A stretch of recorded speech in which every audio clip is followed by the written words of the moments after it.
Salam sejahtera Malaysia, denyut nadi suara rakyat bergema di channel ini. Untuk mendapatkan berita terkini, jangan lupa untuk tekan butang subscribe, like dan share. Malaysia kita punya, cintai Malaysia ku, kita jaga kita. Salam sejahtera Malaysia, denyut nadi suara rakyat bergema di channel ini. Nampaknya Mahyadin Mak Yassin semakin risau, semakin takut kalau dia kalah di mahkamah kena saman fitnah dan sebagainya. Terbaru akhirnya Mahyadin Mak Yassin tampil dan memberikan pengakuan yang cukup hebat, bermakna.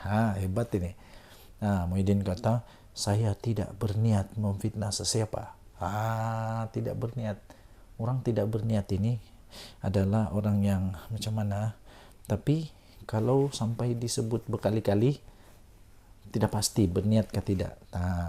Tan Sri Mahyadin Mak Yassin menafikan telah membuat fitnah terhadap bekas Menteri Keuangan Lim Guan Eng ketika beliau mengeluarkan kenyataan media berhubung isu pembatalan percukaian, pengecualian cukai kepada Yayasan Al-Bukhari. Habis kalau kenyataan media pula tanpa niat, mungkinlah kan. Bekas Perdana Menteri itu berkata beliau hanyalah menjelaskan mengenai rakaman percakapan tambahannya yang diambil oleh Suruhanjaya Pencegahan Rasuah Malaysia pada 9 Mac tahun lalu membabitkan siasatan Jana Wibawa dan yayasan berkenaan. Sekarang dah risau. Terlajak perahu boleh diundur. Terlajak kata padan muka. Ahli Parlimen Paguh itu berkata, beliau hanyalah menjelaskan kedudukan dan apa yang berlaku pada dirinya, serta tidak mempunyai sebarang niat jahat. Malah kenyataan itu bukan ditujukan kepada Lim Guan Eng, habis ditujukan kepada siapa pula. Muhyiddin berkata beliau menerima surat rayuan daripada Yayasan Al-Bukhari yang menyatakan bahawa pengecualian cukai tidak diiktiraf oleh Lembaga Hasil Dalam Negeri walaupun dibenarkan sebelum ini. Dia tahu rupanya. Muhyiddin berkata semua keputusan yang diambil oleh LHDN itu adalah di bawah tanggungjawab Kementerian Keuangan dan Menteri Keuangan ketika Kerajaan Pakatan Harapan. Dia kata begitulah, tapi lain pula yang berlaku di mahkamah. Katanya awam mengetahui beliau dipanggil oleh SPRM untuk diambil keterangan dan selepas beredar dari bangunan agensi terbabit, beliau bertemu dengan ramai penyokong dan pemberita. Jadi katanya saya ketika itu sebenarnya ingin menjelaskan bahawa Yayasan Al-Bukhari sudah diberi kelulusan pengecualian cukai oleh kerajaan BN sebelum ini. Tapi saya menerima rayuan yang menyatakan LHDN membuat keputusan untuk tidak mengiktiraf pengecualian cukai itu, dia kata. Jadi saya berfikir tiada keperluan untuk Yayasan Al-Bukhari membuat rayuan kepada saya ketika PN menjadi kerajaan sekiranya pengecualian cukai masih diiktiraf oleh LHDN. Semakin pening kepala aku. Bagi anda yang memang champion, memang pandai untuk mentafsir kata-kata pening gini ni, anda boleh tinggalkan komen. Jadi saya pun makin pening. Sebenarnya saya pening juga dengan cerita ni. Jadi ini tentu berlaku ketika Pakatan Harapan. Dia kata ini lagi satu assumption.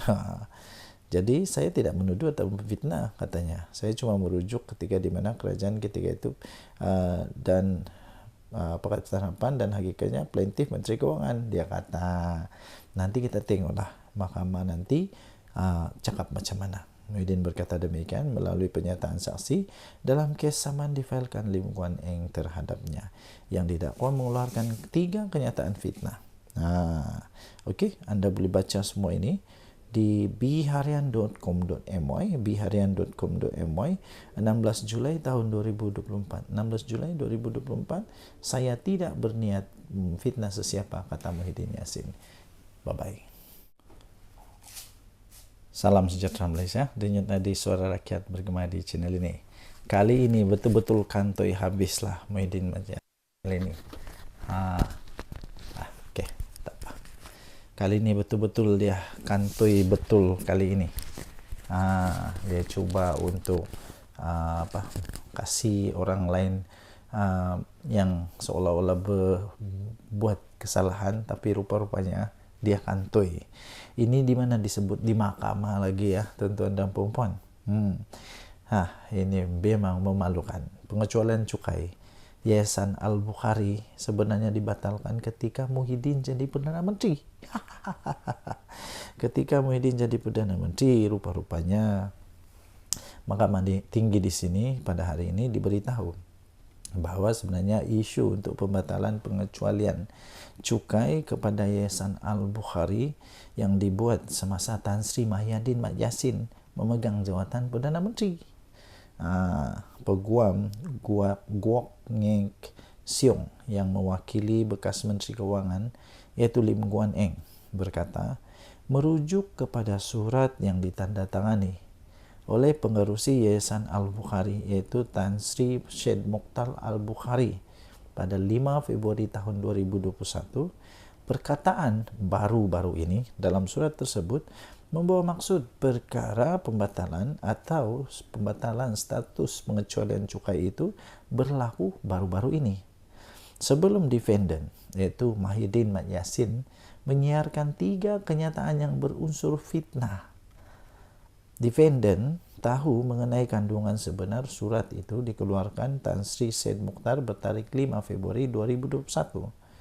Guok berkata demikian dalam pernyataan pembukaan pada hari pertama perbicaraan kes saman difailkan Lim terhadap Muhyiddin Mat Yassin berhubung pembatalan pengecualian cukai ke atas Yayasan Al-Bukhari. Beliau berkata surat daripada Syed Mokhtar itu tidak langsung menyatakan bahawa plaintiff yaitu Lim Guan Eng atau Kerajaan Pakatan Harapan yang jatuh pada penghujung Februari tahun 2020 sebagai orang yang bertanggung jawab dengan pembatalan tersebut.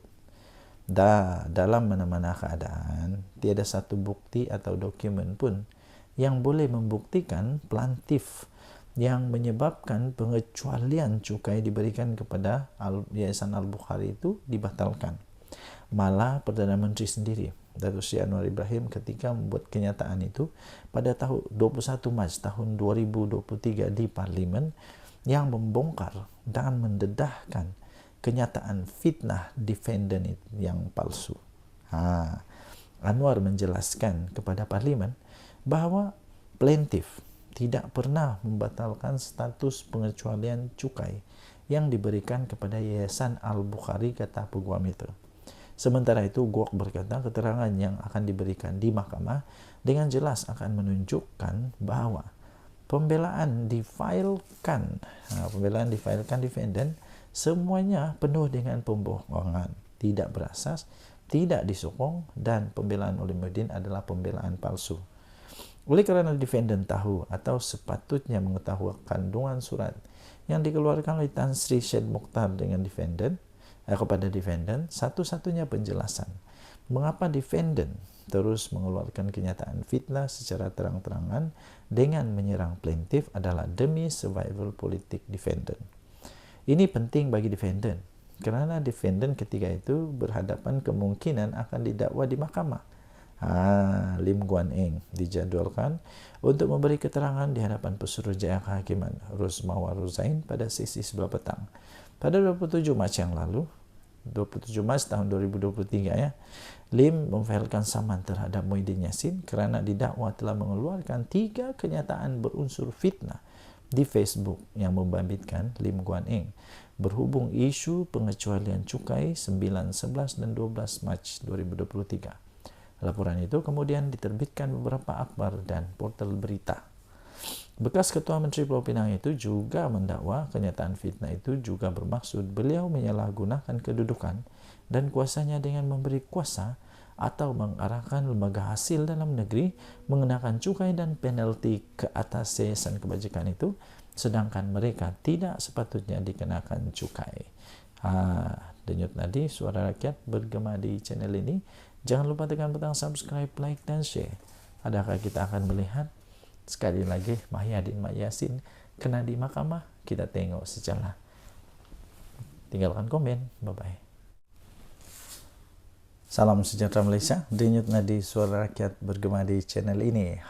Tuan-tuan dan puan-puan yang dihormati sekalian. berita terkini yang mengejutkan seluruh Malaysia. Pastinya ada seorang adun, bekas adun daripada UMNO, kini memang sudah mengubah haluan, menukar haluan kepada PAS. Tahniahlah kepada PAS. Adakah ini menunjukkan, menandakan bahawa ya betul, adakah ini betul kabar angin bahawa menyatakan bahawa akan ada lagi daripada UMNO yang akan keluar daripada sokongan kepada Zahid Hamidi dan menyertai Perikatan Nasional? Wow, betulkah selama ini ada kononnya orang-orang 15, 14, 10 ahli MP ke adun daripada UMNO yang bakal masuk kepada Perikatan Nasional? Oh, terbaru. Jalani Khamis sah jadi ahli PAS. Ahli Dewan Undangan Negeri Adun Rembia Muhammad Jalani Khamis sah menjadi ahli PAS. Penyertaan bekas wakil rakyat UMNO itu telah diumumkan sendiri oleh Setiausaha Agung PAS Datuk Seri Taqiyuddin Hasan di Parlimen pada hari ini. Kemudian Taqiyuddin berkata keputusan Jalani untuk memasuki PAS tidak akan menjejaskan kedudukan adun terbabit kerana Dewan Undangan Negeri Melaka belum lagi menguatkuasakan undang-undang anti lompat parti. Adakah ini akan menunjukkan bahawa Melaka tidak lama lagi akan lebih ramai lagi adun daripada UMNO masuk ke PAS? Adakah 10 orang, 7 orang atau berorang-orang adun daripada UMNO yang bakal lompat kepada PAS? Kita tunggu sajalah. Sejak pilihan raya umum ke-15 PRU 15 2022, ketaatan dan kesetiaan Jalani terhadap UMNO dan BN terus dipersoalkan. Betul-betul sekarang dia pindah ke PAS. Dia menyertai perarakan pada proses penamaan calon PAS Parlimen Ketereh di Kelantan. Beliau juga hadir pada majlis pengumuman calon Perikatan Nasional PN bagi pilihan raya kecil Parlimen Pulai dan Dewan Undangan Negeri Dun Simpang Jeram di Bakri, Johor. Namun ketika itu Jalani memberi alasan bahawa kehadirannya di majlis itu bukan atas kapasiti sebagai adun UMNO. Sebaliknya, Jalani berkata dia mewakili pertubuhan bukan kerajaan NGO iaitu Muafakat Nasional yang diterajui oleh bekas Setiausaha Agung BN sendiri Tan Sri Anwar Musa. Sekarang nampak dah dia cuba untuk kata simpang sini las kedapatan juga. Ekoran kemasukan ke dalam PAS. Parti tersebut kini mempunyai seorang wakil dalam Dewan Undangan Negeri Melaka sekaligus menambah pada 3 kerusi untuk pembangkang. 2 lagi wakil PN dalam DUN Melaka ialah Muhammad Yazid Yaakob Bemban dan Muhammad Alif Yusuf Sungai Udang. Denyut nadi suara rakyat bergema di channel ini. Adakah anda fikir, pada pendapat anda, adakah anda berfikir bahawa selepas ini akan ada lagi DUN dari ahli Dewan Undangan Negeri daripada UMNO di Melaka akan lompat lagi? Kerana seperti yang bacakan tadi, di Melaka belum lagi dikuatkuasakan akta lompat parti ini. Jadi tidak ada apa-apa yang berlaku, tidak ada kesannya kerana belum ada akta ini diperkenalkan di sana, belum dikuatkuasakan. So denyut nadi suara rakyat bergema di channel ini. Tinggalkan komen anda. Kita jumpa lagi. Bye-bye. Salam sejahtera Malaysia. Denyut nadi suara rakyat bergema di channel ini. Ini satu lagi. Pemimpin PAS kena balun habis lagi. Ini berkenaan dengan satu poster yang sampai dilabel oleh netizen sebagai poster ucapan tahniah dari PAS Selangor ini kepada Red Giant lebih sudu daripada kuah. Lebih sudu dari kuah. Betul atau tidak? Terpulang anda tinggalkan komen. Poster ucapan tahniah PAS Selangor kepada pasukan Selangor Red Giant SRG menimbulkan rasa kurang senang dalam kalangan pengguna media sosial. Poster ucapan tahniah itu terpampang wajah pemain dengan menggunakan warna monokrom yang dipudarkan. Warnanya dipudarkan, monokrom. Itu namanya warna monokrom tuh. Tapi lihat, gambar pemimpin PAS tuh, bukan main lagi, diwarnakan dengan warna jelas tuh. Sepatutnya yang kena highlight ialah pemain-pemainnya, pemenang-pemenangnya, bukan yang di highlight itu pemimpin PAS. Mungkin itu poster ucapan tahniah itu terpampang wajah pemain yang dengan menggunakan warna monokrom dan dipudarkan. Sepatutnya itu yang ditonjolkan. Manakala wajah tiga pemimpin PAS negeri yang dilabel lebih sudu daripada kuah itu diletakkan di bagian bawah dengan warna paling jelas dan terang. Apa benda aja nih, aduh. Jadi suara kurang senang itu kemudian dia diluahkan oleh segelintir penyokong SRG yang berpendapat wajah pemenang yang sepatutnya perlu lebih menonjol, betul, dan bukan dipudarkan. Nah, ada antara pengguna kemudian membandingkan dengan beberapa poster tahniah yang lebih gempak. Betul, saya ada nampak banyak tau, lebih gempak yang ditunjukkan pemain, bukan pemimpin politik. Aduh.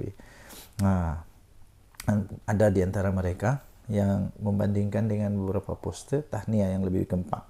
Antara poster dari Menteri Besar Terengganu sendiri, Datuk Seri Dr. Ahmad Samsuri Mukhtar, yang dipuji kerana meletakkan wajah pemain sebagai highlight utama. Sebagai highlight utama. Ini contoh dia. Itu barulah patu. Sementara itu ada yang bergambar isu poster terbabit tidak perlu dibesarkan kerana ia sekadar poster ucapan tahniah. Namun ramai yang lebih beranggapan poster itu lebih kepada mahu tumpang glamour. Poster lebih mau tumpang glamour. Jadi ramai yang beranggapan poster seperti itu lebih kepada mau tumpang glamour. Mungkin mereka kata dia lebih tumpang glamour kerana yang di highlight bukan pemenangnya. Lagipun kalau saya tengok ucapan tahniah daripada Menteri Besar Terengganu, muka tak ada tau, tak ada pun muka dia. Tapi yang ini memang muka dia yang paling jelas, berwarna penuh lagi. Seolah-olah patutlah ramai peminat kepada SRJ ini kata mereka mau tumpang glamour, saja. So apa pendapat anda boleh tinggalkan komen. Denyut nadi suara rakyat bergema di channel ini. Jangan lupa untuk tekan butang subscribe, like dan share. Malaysia kita punya, cintai Malaysia aku, kita jaga kita. Bye. Salam sejahtera Malaysia. Denyut nadi suara rakyat bergema di channel ini. Tuan-tuan dan puan yang dihormati sekalian, kita tahu sekarang ni ada satulah gerakan disebut sebagai gelombang selamatkan Malaysia. Pertama sekali saya fikir juga, apa sebenarnya yang mau diselamatkan oleh mereka ini? Diselamatkan daripada apa? Dan siapa yang perlu diselamatkan? Siapa yang perlu diselamatkan? Rakyat okey saja. Rakyat okey saja. Tapi yang perlu diselamatkan siapa? Mungkin itu sebabnya timbullah netizen di laman maya yang mempersoalkan sehingga memperolok-olok kena mocking ni, dipermainkan pula gelombang ini. Sampai yang syoknya ni ada dia punya dia punya poster dia bilang gelombang selamatkan anak menantu. Gelombang selamatkan Malaysia diadakan malam kemarin oleh pembangkang tidak mendapat sambutan memberansangkan dari orang luar. Hantaran Facebook berupa poster yang diwar-warkan oleh Ketua Pemuda PN Ahmad Fadli Syari mengenai program itu hanya mengundang kecaman pengguna media sosial. Mereka mengumpamakan program itu sebagai gelombang selamatkan anak menantu. Aduh, siapalah yang terasa pedas nih. Program gelombang selamatkan anak menantu. Ia rentetan daripada kes menantu kepada beberapa pemimpin tertinggi Perikatan Nasional yang terpalit dengan kontroversi penyelewengan. beberapa foto program yang berlangsung di sebuah dewan beredar di media sosial. Penyokong mengatakan program itu full house, dihadiri orang ramai sehingga memenuhi dewan. Namun melihat jumlah kehadiran yang dikatakan sekitar 200 orang sahaja, ramainya 200 orang, netizen mengatakan ia seperti perjumpaan ahli-ahli PAS saja. Ahli-ahli PAS saja, mana yang lainnya? Takkan gelombang selamatkan Malaysia dihadiri 200 orang dan ahli PAS saja. Macam mana tu? Ini satu antara ni full house gelombang selamatkan Malaysia, dia kata. Tapi bila dilihat hanya lebih kurang 200 orang dan semuanya macam ahli PAS saja. Menurut laporan inilah. Ketika ini peranan pembangkang yang mahu selamatkan Malaysia pula dipersoalkan kerana kumpulan itu lebih banyak meninggalkan sidang parlimen ketika isu-isu besar berlaku. Mereka tidak pula berbahas dengan baik. Malah ketua pembangkang sering dilabel lemau kerana tidak berani berhadapan dengan Perdana Menteri. Sewaktu sesi pertanyaan Perdana Menteri. Seorang penyokong tegar BN pula berkata ceramah kemarin langsung tidak menyentuh tentang usaha menyelamatkan Malaysia, tetapi banyak menyerang UMNO. Komen dia, aku tengok ceramah himpunan gelombang selamatkan Malaysia semalam bukan pasal nak selamatkan Malaysia pun, dia kata. Semua berceramah dok mengata ke UMNO saja. Semua cerita terkini dalam UMNO depa dok jajah malam tadi, katanya. Obses betul dengan depa dengan UMNO ni. Crowd hadirin pun tak ramai, sedih. Ciap individu bernama Tun Carlos. Tun Carlos ni saya selalu tengok juga. Okey, anda boleh lihat laporan ini di harapandaily.com. Gelombang selamatkan Malaysia dipermainkan oleh netizen. Kita jumpa lagi. Bye-bye. Ini betul tepat sekali. Sebelum tu, terima kasih kerana terus bersama dalam channel ini. Bagi anda yang pertama kali, sila tekan butang subscribe, like dan share. Okey. Apa tu? Ada pernah peribahasa cikgu saya dulu ajar. Mengajar etik berenang pertama. Kedua, seperti ketam mengajar ketam yang lain berjalan lurus. Dan paling teruk sebenarnya ialah ada satu istilah cermin rosak. Cermin rosak ni begini. Dia cuba nasihatkan orang lain tapi dia itu lebih teruk. Ada lagi satu. Dia suka sangat menyibuk tentang orang lain. Dia boleh nampak selumbar dekat mata orang lain tapi kayu balak di mata sendiri dia tak sedar tahu. Malu tak malu tak pastilah.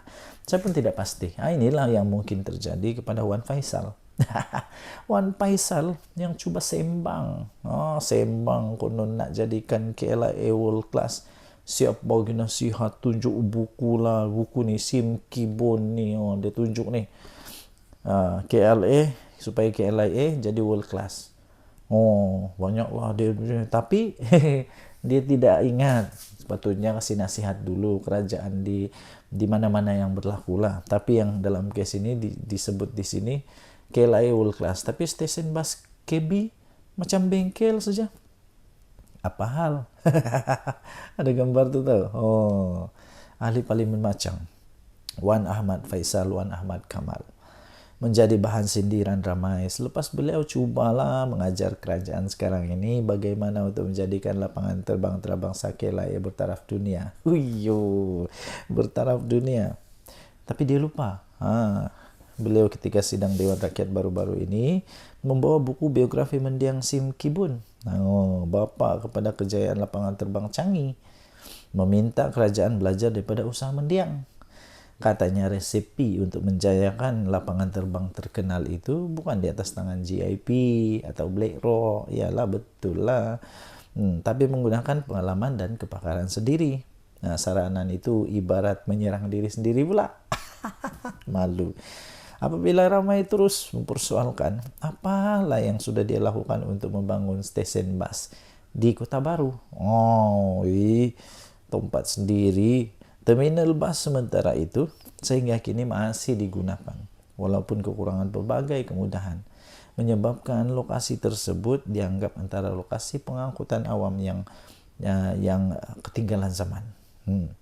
Atas sebab itu atas sebab itu ramailah menyarankan agar Wan Faisal ni menaik taraf dulu, kasih naik taraf dulu stesen bas KB sebelum berani untuk mengajar kerajaan menaik taraf KLIA. Lama antara komen yang siok saya baca ni, sebelum Wan Faisal nak cuba ajar, hendak jadikan KLIA world class, apa kata kau usahakan dulu stesen bas Kota Baru supaya ada rupa bas stesen bas.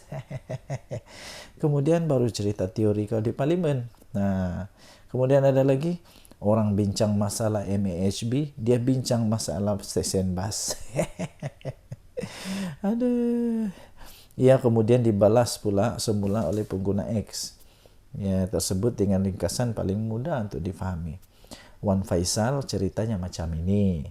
Kalau stesen bas yang mudah macam ini pun kamu tak reti nak urus, bagaimana kami nak percaya kamu boleh uruskan airport pula? Oh, betul. Kalau stesen bas pun tidak dapat diurus, tak reti nak urus stesen bas yang kecil itu, tak dapat nak urus, ini janganlah cuba-cuba untuk urus airport pula. Perkara itu kemudiannya disokong oleh ramai kerana bagi mereka pemimpin sepatutnya membuktikan kemampuan mereka dengan menggunakan stesen bas KB dengan membangunkan stesen bas KB yang berbelas tahun ketinggalan. Apa kata Wan Faisal? Hadam dululah komen-komen netizen ini, barulah cuba-cuba untuk ajar kerajaan. Okey, kita jumpa lagi, bye-bye. Salam sejahtera Malaysia. Mahyudin Mat Yassin. Memang kali ini dia termakan dengan senjata sendiri, dengan senjata makan tuan lah. Kena sendiri kali ini. Apa tidaknya dia antara orang yang paling kuat menentang, tapi kali ini dia sendiri dapat masalah dengan penentangan yang dia buat tu. Harapnya kali ini Muhyiddin Yassin dan Bersatu fahamlah. Harapnya mereka dah faham. Mereka dah faham kenapa Akta Lompat Parti diperlukan. Dulu waktu dibentangkan oleh Menteri Undang-Undang, siapa yang bangkang dulu, siapa yang bangkang betul-betul.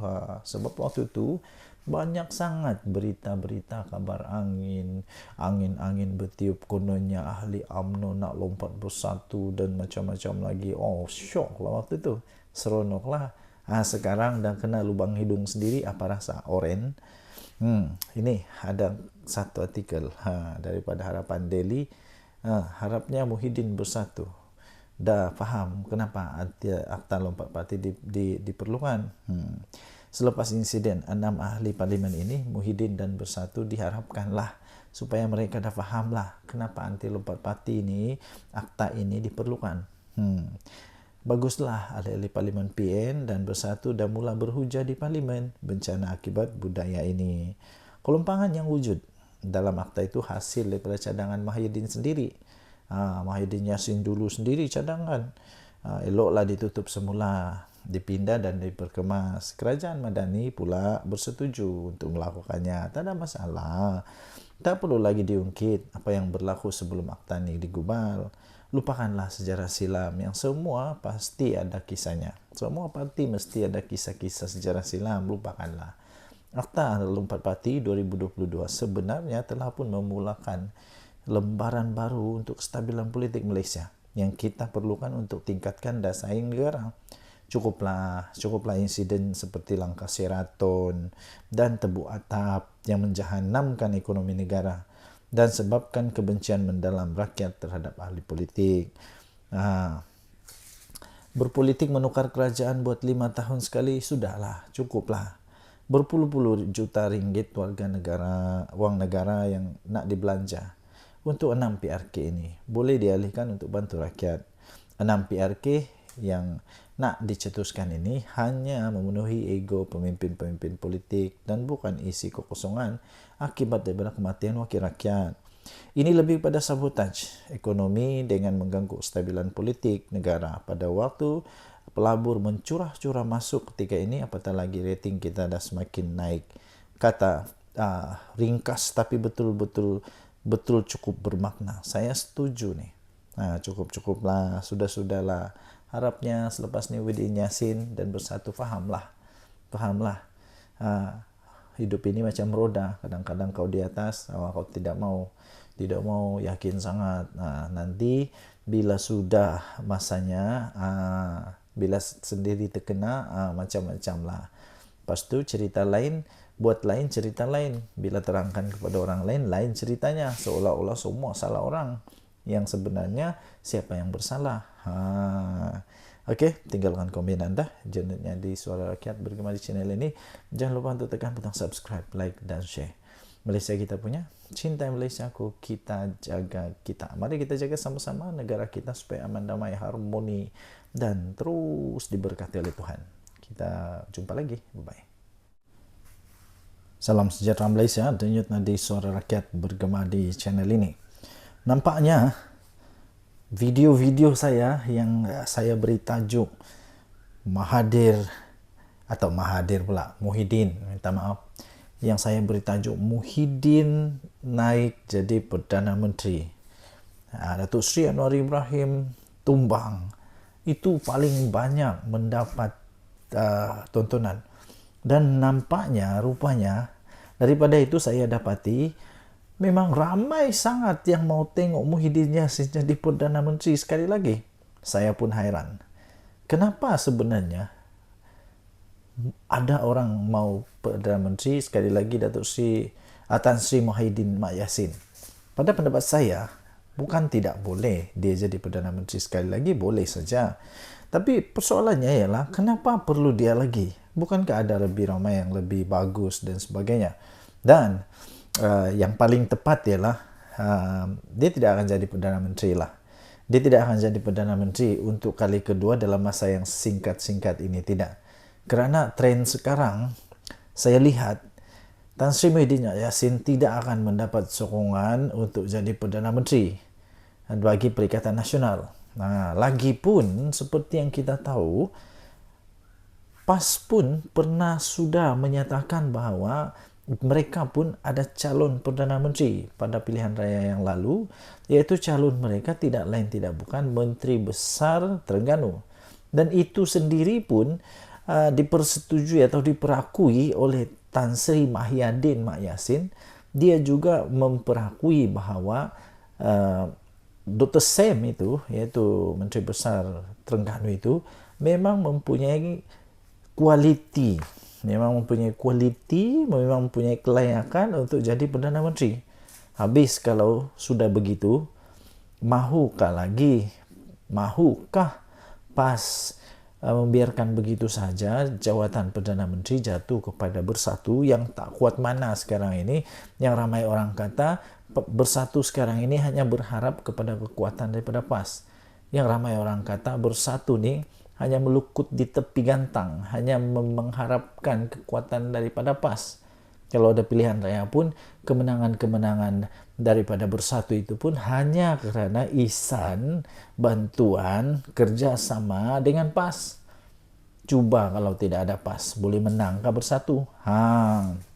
Dan lagi, saya fikir Tan Sri Muhyiddin Yassin sepatutnya memberikan peluang lah kepada yang lain. Walaupun dia secara tradisinya memanglah semua yang menjadi presiden atau bukan presiden, pengerusi kepada satu gabungan parti politik itu, Perikatan Nasional, contohnya ialah Muhyiddin Yassin. Secara tradisi, pengerusi itulah yang jadi calon Perdana Menteri.